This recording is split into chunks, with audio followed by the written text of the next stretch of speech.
जो ये अपना मतलब जो 1142 जो दिया था वो इसका 421 का ही अपडेटेड वर्जन था जी। तो जो ये अपडेटेड वर्जन है इसमें हमने मतलब ये देखा है कि जो मूंग हरियाणा 1142 है उसमें ये वायरस की समस्या नहीं रहती है। तो किसान भाई को सबसे पहला तो चुनाव मतलब ये करना चाहिए मूंग की खेती में कि रोगरोधी किस्म जो है ना उसका इस्तेमाल करें। ठीक है जी।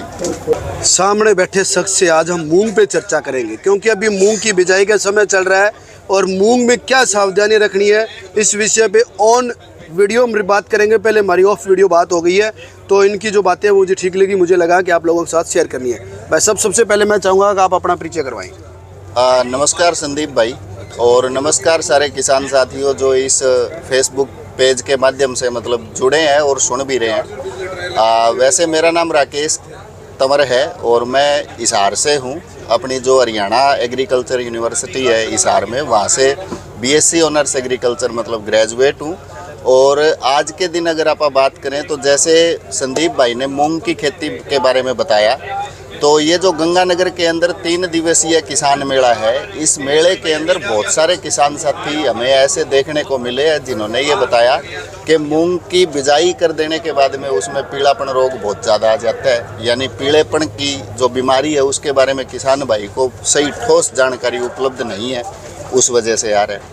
और दूसरा जो मूंग की खेती के अंदर जो मुख्य है कीड़ा जो पिछले 3-4 सालों से मतलब खेती में बहुत ज़्यादा नुकसान कर रहा है, उस कीड़े के बारे में भी संदीप भाई किसानों को सही जानकारी नहीं है। ठीक है। अगर आप मूंग की खेती के अंदर देखें तो मूंग की खेती तकरीबन 63 दिनों से लेकर 70 दिनों के आसपास की होती है। समझने वाली बात बता रहा हूँ, हो सकता है किसान भाई इससे मतलब समझ भी जाएंगे। ठीक है। और जो मूंग की खेती में जो कीड़ा या जो सुंडी लगती है वो एक मरुक्का पोड बोरर के नाम से मतलब सुंडी है, जो जैसे ही मतलब मूंग के अंदर फ्लावरिंग स्टेज शुरू होती है तो उस टाइम पे वो उस फूल के अंदर ही घुस के और पूरा फूल को जाली नुमा टाइप बना के, और जैसे मकड़ी का जाड़ा होता है तो ऐसे ऐसे गुच्छे मतलब फलियों की जगह मकड़ी के जाले जैसे जो गुच्छे हैं वो गुच्छे उसमें दिखाई देते हैं। ठीक है। और ये एक ऐसी समस्या है मतलब इसकी मरुक्का पोड बोरर की, इसके लिए किसान भाई जो है वो औसतन 6 स्प्रे से लेके 7 स्प्रे मतलब कर देते हैं। बिल्कुल। 70 दिन की फसल है, 30-35 दिन की स्टेज पर फूल आया है जी। अगले ज़्यादा से ज़्यादा 30 दिन 35 दिन फूल बने रहने हैं, उसे टाइम पे सुंडी आनी है मान लिया जी। और उसे टाइम पे मूंग की खेती में उसकी जो पैदावार है वह पैदावार मतलब मायने करती है जी। तो आप सोच के देखो कि 7 स्प्रे जो भी किसान भाई इस मतलब सुंडी के लिए जो कर रहे हैं और 30-35 दिन फूल है तो लगभग औसत मतलब कितने टाइम में उसने मतलब स्प्रे भाई 7वें दिन तो मान के चलो करेगा तो 4-5 स्प्रे तो पक्की है। तो टंकी को नहीं उतरी ना उसके कड़ पर। बिल्कुल बिल्कुल। और उसके बावजूद भी जाके जब लास्ट में मतलब उसकी पैदावार गिरे तो फिर वो मतलब घबराहट हो जाए किसान के मन में, निराशा भी होती है। आप पंजाब का देखो सीन, पंजाब के अंदर जो अपना मतलब बीटी कॉटन जो है, बीटी कॉटन के अंदर आज से 2 दशक पहले करीब 8 से 9 लाख एकड़ में मतलब बीटी कपास होती थी। ये इंडियन एक्सप्रेस की न्यूज़पेपर में आया है 3 मार्च को, जो मैं ये बात आपको बता रहा हूँ। 8 लाख एकड़ के अंदर बीटी कॉटन की खेती होती थी और करते करते 2 दशकों में बीटी कॉटन जो है वो 1 लाख एकड़ पे सिमट गई। ठीक है। कितना ड्रास्टिक मतलब रिडक्शन आया है। तो अगर आप पूरे भारतवर्ष के अंदर देखें तो जो अपना राजस्थान स्टेट है, उस राजस्थान स्टेट के अंदर सबसे बड़ा रकबा है मूंग की खेती का, करीब 15 लाख एकड़ से लेकर 15.5 लाख मतलब एकड़ है। ठीक है। और अगर इसी तरीके से किसान भाई का अगर कीड़े को कंट्रोल करने के लिए खर्च बढ़ेगा और केमिकली तरीके से जहर से अगर आप किसी भी कीड़े को संदीप भाई अगर पहली चोट में मारने की अगर कोशिश करेंगे ना जी, तो फिर वो रेजिस्टेंस भी अपने अंदर डेवलप करता है और बाद में फिर वो म्यूटेशन होके और वो आगे उसकी पीढ़ी किस तरीके से मतलब आएगी उसका अपने को पता नहीं है। समझ रहे हो? ठीक है। तो किसान भाई को मतलब जो मूंग जो आप अभी लगाएंगे आगे, तो उसके लिए मतलब एक 1972 में इंटीग्रेटेड पेस्ट मैनेजमेंट अप्रोच यानी IPM तकनीक जो है वो मतलब शुरुआत हुई थी। और 1972 के दशक में ही मतलब जो आपका एकीकृत जो कीट प्रबंधन है वो यूनिवर्सिटीज़ ने पैकेज एंड प्रैक्टिस के अंदर डाल दिया था। तो अब की बार जो आपका ये मूंग की खेती में जो ये मरुक्का पोड बोरर जो सुंडी है, जो फूलों के समय पे मतलब नुकसान कर रही है, जिसकी वजह से किसान की लागत भी बढ़ रही है, तो उसके लिए सीधा जहर पे ना जाके उस कीड़े के लिए एकीकृत जो उसका कीट प्रबंधन है, यानी जो IPM तकनीक है, उसका इस्तेमाल करें। ज़्यादा कुछ नहीं होता संदीप जी इसमें। बात चाहे गुलाबी सुंडी की और चाहे मरुक्का पोड बोरर की, और जितनी भी डाल की सुंडी फसलें में अलग अलग फसलें में आने लग रही है, उन सारे डाल की मतलब जो सुंडी है, उन सुंडिया का जो नर है यानी जो मेल है, और जो उन सुंडिया की जो फीमेल जो मादा है, जो फीमेल है, वो दोनों जब रिप्रोड्यूस करते हैं तो फीमेल अपने अंदर से एक हार्मोन निकालती है। समझ रहे हो आप? बिल्कुल। अब बोलते तो है नहीं ये कीड़े, तो वो जो हार्मोन निकलता है ना, उस हार्मोन की वजह से जो नर कीड़ा अगर खेत में इर्द गिर्द कहीं है, तो वो उसको स्मेल करके अपना मतलब उसमें आता है, फिर वो रिप्रोडक्शन करते हैं, अंडा बनाते हैं। तो सबसे पहले तो जो किसान भाई जिसके खेत में मरुक्का पोड बोरर सुंडी का मतलब अटैक बढ़ता जा रहा है या बढ़ रहा है, तो वो किसान भाई मतलब सीधा जहर का स्प्रे करने की बजाय अपने खेत में पहले फेरोमोन ट्रैप लगाए।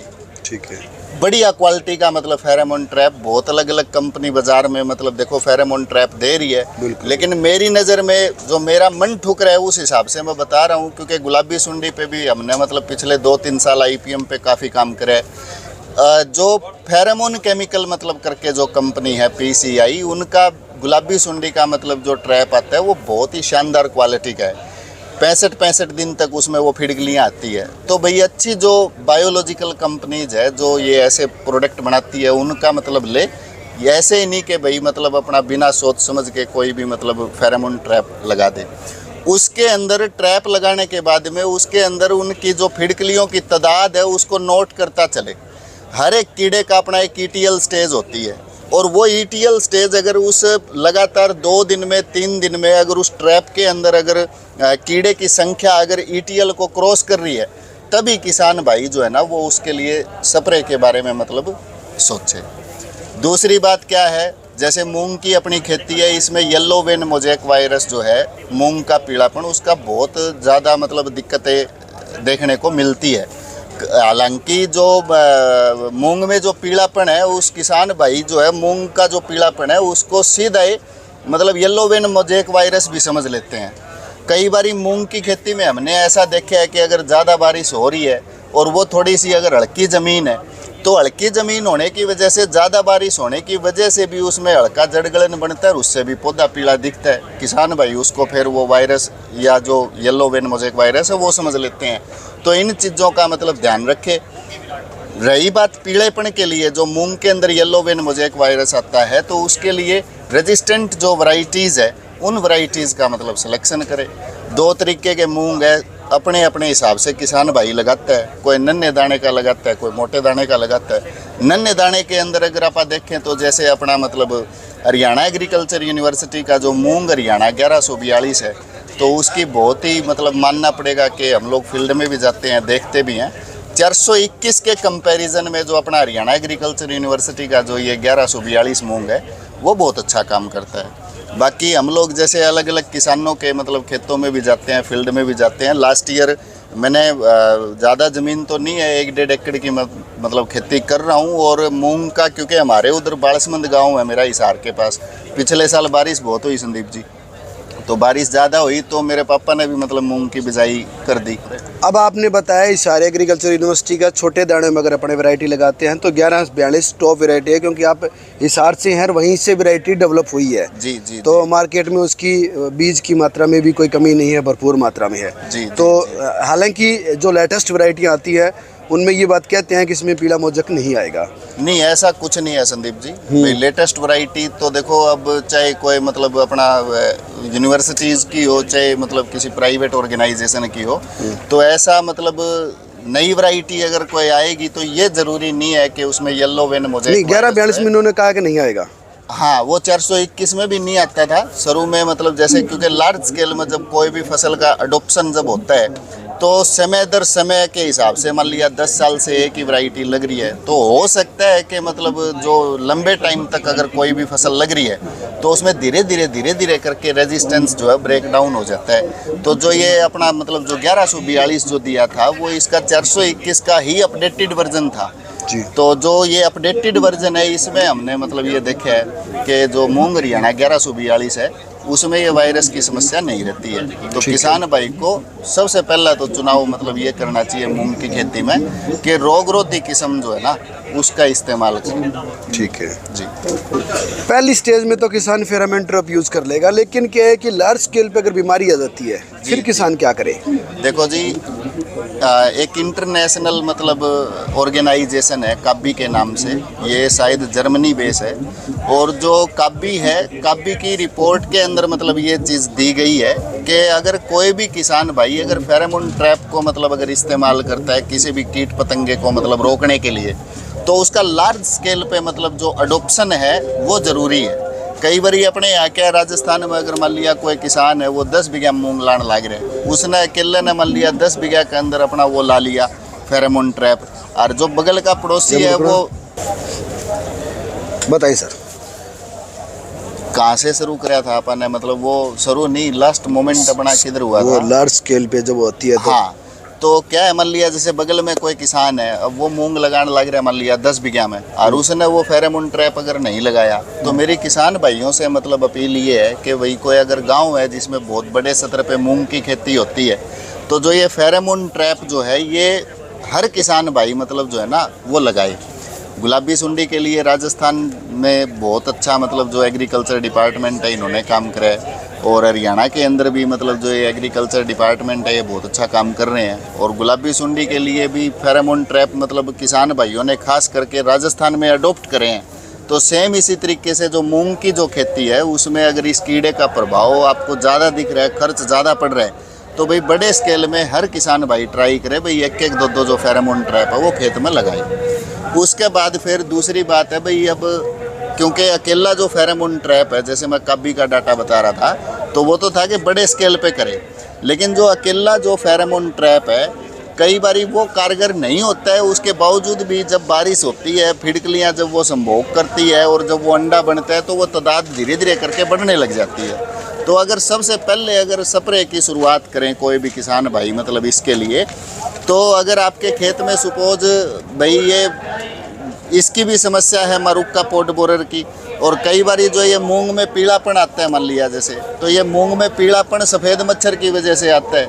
कई बार फील्ड की सिचुएशन ऐसी होती है ये दोनों चीज़ें साथ साथ चल रही होती है, मतलब वायरस जो है वो भी मतलब चल रहा होता है क्योंकि खेत में वाइट फ्लाई होती है, और साथ साथ मतलब मौसम अनुकूल है तो उसमें वो कीड़ा जो है वो कीड़ा भी चल रहा होता है। तो इंटीग्रेटेड पेस्ट मैनेजमेंट अप्रोच यानी एकीकृत जो अपना IPM जो ये तकनीक है, इस IPM तकनीक में अगर कोई किसान भाई आगे स्प्रे पे जाना चाहे तो फिर इस्तेमाल करे जैसे अपना बढ़िया अच्छी क्वालिटी का मतलब जो नीम ऑयल है वो नीम ऑयल पहले स्प्रे के अंदर वो इस्तेमाल करे। नीम ऑयल ज़्यादा डिटेल में जाएंगे तो वो लंबी हो जाएगी, लेकिन अगर नीम ऑयल का स्प्रे आप करते हैं अच्छा मतलब जैसे हरियाणा एग्रीकल्चर यूनिवर्सिटी है वो निम्बिसिडिन की मतलब सिफारिश करती है तो उसका चयन कर सकते हैं आप, और 5 ml प्रति लीटर पानी के हिसाब से मतलब उसकी डोज है तो उसका चयन करें। उससे ज़्यादा कुछ नहीं होगा, पत्ता कड़वा हो जाएगा, वो जो फिड़कलियाँ हैं वो कम बैठेगी, वाइट फ्लाई है वो कम बैठेगी, पत्ते पे अगर वो अंडा बना हुआ है सफ़ेद मच्छर का या इसका मतलब सुंडी का तो वो भी नीम ऑयल जो है वो ओविसाइडल है, अंडानाशी है। और दूसरी बात क्या है मतलब शुरुआत में कोई ज़्यादा जहर नहीं लेके जाएंगे, नीम ऑयल अगर लेके जाएंगे तो उनकी 2 स्टेज मतलब बढ़िया कंट्रोल हो जाएगी। ज़्यादा अगर समस्या दिखती है तो उसके लिए साथ में फिर जैसे अपना पंजाब एग्रीकल्चर यूनिवर्सिटी है उसने अपना मतलब एमामेक्टिन बेंजोएट को मतलब रिकमेंड करा है गुलाबी सुंडी के लिए। तो सेम इसी तरीके से मतलब जैसे मूंग की खेती है उसमें भी किसान भाई नीम ऑयल के साथ में जो आपका एमामेक्टिन बेंजोएट है 5% सोल्यूबल ग्रेन्यूल 1 ग्राम प्रति लीटर पानी के हिसाब से डोज बना के मतलब उसका खेत में स्प्रे कर सकते हैं। तो पहला स्प्रे मतलब उस तरीके से करें, फिर उसके बाद में थोड़ा गैप देके दूसरा, यानी कहने का मतलब जो लास्ट जो आपका मतलब स्प्रे होना चाहिए वो लास्ट में जाके कोई केमिकल जो इंसेक्टिसाइड है वो इस्तेमाल होना चाहिए, क्योंकि जब कीड़ों को केमिकली जब आप रोकने की कोशिश करते हैं तो वो म्यूटेट करते हैं, और म्यूटेट करने के बाद में वो मतलब किस तरीके से अपना मतलब फसल में रंग दिखाए, तो वो भी अपनी एक अलग बात है। तो ये जानकारी है जो मैं किसान भाइयों को मतलब बताना चाहता था। ठीक है, थैंक यू सर।